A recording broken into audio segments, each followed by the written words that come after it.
Patience is a virtue, but does your brand know that? Coming up next on Culture Vulture Live.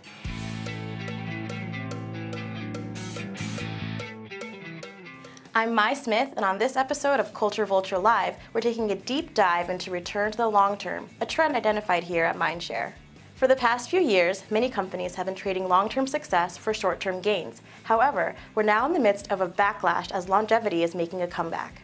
Research from IPA shows that the average number of very large business effects, like profit and market share, per ad campaign dropped by nearly 20% in the last few years, thanks to a big increase in the percentage of short-term campaigns launched by marketers. It is understandable why brands would favor a short-term approach. Not only is it easier to observe and measure, but CMOs and brand managers are increasingly pressured by quarterly sales goals.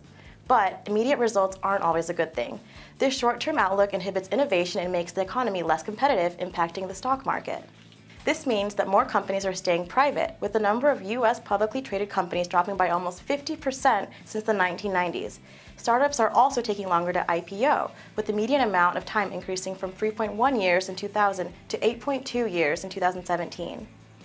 As the issues with short-termism become more apparent, some are shifting to a more long-term strategy.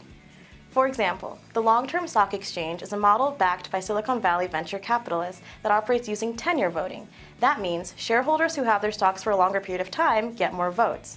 In another example, Netflix anticipates it will spend $2 billion on marketing this year after spending $1.3 billion in 2017.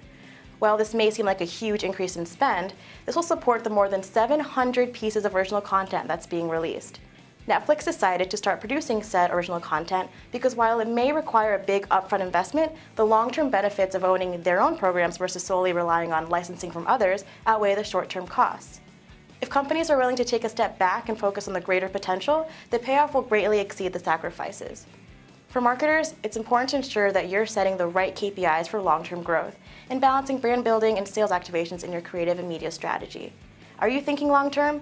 Don't be so quick to change course if the impact is not immediate, because wrath is never something you want in business. Thanks for watching this episode of Culture Vulture Live. For more information on the latest in adaptive marketing, visit mindshareintheloop.com.